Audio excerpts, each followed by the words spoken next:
সতর্ক হওয়ার জন্য ভিডিওটা করা। এখন হয়তো ভিডিওটা এক্ষুনি কাজে লাগলো না, আগামী দিনের জন্য তোলা থাকলো ভিডিওটা, সাবধান হওয়ার জন্যই কিন্তু ভিডিওটা করা। ভুলে যাবেন না যে 1 বছর পরে তো আবার আলু চাষ, এই বিষয়টা ভুলে যাবেন। নমস্কার, একটা ছোট্ট ভিডিও রাখছি আপনাদের গুরুত্বপূর্ণ বিষয় জানার জন্য আলু চাষিদের। আমি এখানে খাওয়ার জন্য একটুখানি জায়গা, আমি যে ট্রায়াল প্লট করি, কোম্পানির বিজনেস যে কাজ করি আমি, সমস্ত সায়েন্টিস্ট যারা ভিডিওগুলো দেখছেন, যারা শিক্ষিত, যারা এগ্রিকালচারিস্ট, যারা এই সমস্ত চাষবাস নিয়ে পড়াশোনা করেছেন, শুধু তাদেরকে আমি অনুরোধ করবো, নোনা মাটিতে আমি আলু চাষ করেছি। পিএইচ মাটির 8-এর উপরে 8.2, 8.3 এরকম পাওয়া যাচ্ছে। আর ইসি ইলেকট্রিক্যাল কন্ডাক্টিভিটি নোনা যেটা ইসি 4 মিলিমোস, এই অবস্থায় কিন্তু আলু হচ্ছে দেখুন একবার। সেইখানে আমি আলু চাষ করেছি চন্দ্রমুখী, দেখুন একবার। ছোট হয়েছে আমি না বলছি না, আমি তো আলু খুঁড়ছি দেখছেন খাওয়ার মতো। এই একটু চন্দ্রমুখী করেছিলাম, এর মাঝে শশা দিয়েছি, যার ফলে তুলে তুলে আসছি। এই দেখুন, এই দেখুন, এই চন্দ্রমুখী আলু দেখুন একবার। নোনা মাটি, এটা নোনা মাটি, এর পিএইচ অত্যন্ত হাই, পিএইচ 8-এর উপরে। হ্যাঁ, এই দেখুন আলু হয়েছে দেখুন। এত খারাপ অবস্থাতে দেখুন আলু হয়েছে দেখুন। এটা হওয়ার কথা না, এই মাটিতে আলু হওয়ার কথাই নয়। এই দেখুন, এই দেখুন, পিওর চন্দ্রমুখী আলু, কিন্তু পিওর চন্দ্রমুখী আলু। বীজ আলুর ওপর কেমন নির্ভর করছে দেখুন একবার। ও পাশটা তোলো, ও পাশটা তোলো। ছোটো হয়েছে, বড় হয়েছে, এই তো তোলা চলছে মাটিতে খোঁড়া।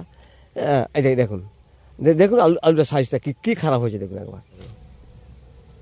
এই দেখুন কী খারাপ বলবেন দেখুন একবার। চন্দ্রমুখী আলু কিন্তু দেখুন, একটু খারাপ মাটি, নোনা মাটিতে দেখুন একবার। আমি হুগলির সঙ্গে চ্যালেঞ্জ করবো না, আমি বর্ধমানের সঙ্গে চ্যালেঞ্জ করতে যাব না।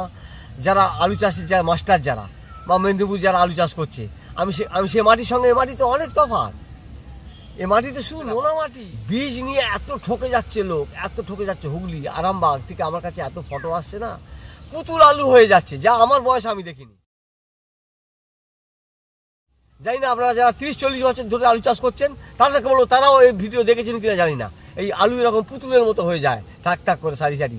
আর কি অবস্থা বীজ, আর আসলে বীজই তো আলু, মানে আলুই তো আলুর বীজ, এত তো অন্য কিছু নয়। মানে আলু থেকেই তো আলু তৈরি হবে। সেই বীজটাই যদি খারাপ হয়ে যায়, দাঁত রোগ, দেদ রোগের আলু, ভিতরে কালো হয়ে আছে, ব্যাকটেরিয়াল উইল্ট হয়ে আছে, ব্যাকটেরিয়াল ডিজিজ হয়ে আছে, সেই আলু যদি বসিয়ে দেওয়া যায় তার এফেক্টটা পড়ে যাবে।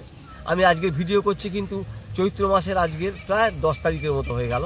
চাষিদের অবস্থাটা দেখুন কী অবস্থা। কুমার ঘোষ, বামনান অঞ্চলের গুনপাড়া গ্রামের একজন স্থায়ী বাসিন্দা, চাষিও হইতেছি। তা আমি 5 বিঘে আলু চাষ করেছিলাম। আলুর গুণগত মান এতই খারাপ হয়ে গেছে যে আলু সব ফাটা বেরোচ্ছে। তা এই মতো অবস্থায় আমাদের যা অবস্থা হয়ে গেছে, আমাদের হাতে 1 পয়সাও থাকবে না।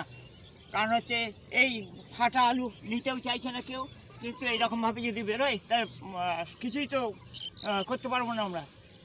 কারণ হচ্ছে শুধু আমরাই নয়, এরকম 4-5টা মানে চাষি আজকে এই অবস্থা, তাদের অবস্থা হয়েছে। তারা এখনও টাকা দিতে না পারে, তাদেরকে হুমকি দেখাচ্ছে যে যদি টাকা দিতে না পারে তাহলে যথাযথ তার ব্যবস্থা নেবে। আজকে এত টাকা খরচা, বিঘে 40,000 টাকা খরচা। আপনারাই বলুন, 40,000 টাকা খরচা আজকে এই যদি পুতুলের মতো আলু বেরোয়, তা আমরা ঠিক থাকতে পারবো? কোথা থেকে খরচাটা উঠবে? আলুটার অবস্থাটা দেখুন, ফাটা বেরিয়েছে, এরকম কেমিক্যাল মিশিয়ে এই অবস্থাটা হয়েছে। দেখুন, আপনারাই নিজের চোখে দেখুন। তা এরকম অনেক চাষি আছে যে এইরকম অবস্থা হয়ে গেছে, তারা কত গরিব চাষি, তাদেরও সেই একই অবস্থা। 1 বিঘা জমিতে 35টা আলু হওয়া দরকার। আজকে আমরা কত বছর চাষ করছি, যেখানে 105খানা আলু হয় সেখানে আজকে 35খানা। 2 বছর আমরা পুরো মার খেয়ে যাচ্ছি এরকম লোকাল বীজ নিয়ে। আমরা কি করব? আমাদের আজকে মাথায় হাত পড়ে গেছে। বাজার নেই, 470 টাকা করে প্যাকেট 50 কেজি। কোথায় আজকে দামটা রইল? আজকে এই অবস্থায় যদি ফাটা আলু হয়, আমরা কোথা থেকে সংসার চালাবো? আমাদের এইটাই জীবিকা। আপনারাই বলুন, আমরা তো চাষ করে খাই। জায়গা থেকেই সব কিছু দেখতে পাচ্ছেন কী অবস্থা হয়েছে চাষিদের। তারা সব মাথায় হাত, তারা সব বলছে দেখুন একবার, হায় করছে দেখুন একবার।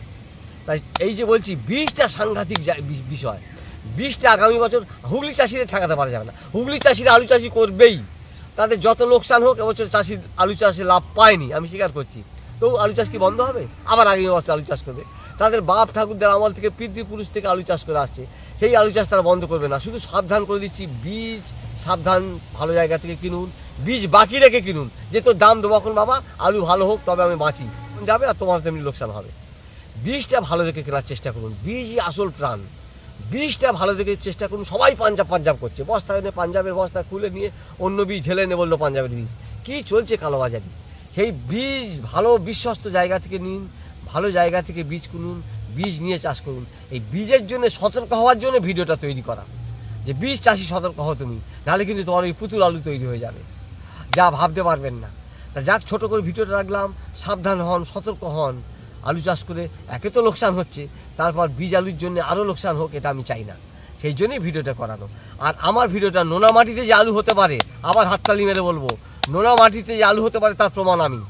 আমাকে নিয়ে চলুন, আমি নোনা মাটিতে আলু চাষ করে দেখাবো। যাক, সংক্ষেপে ভিডিওটা রাখলাম।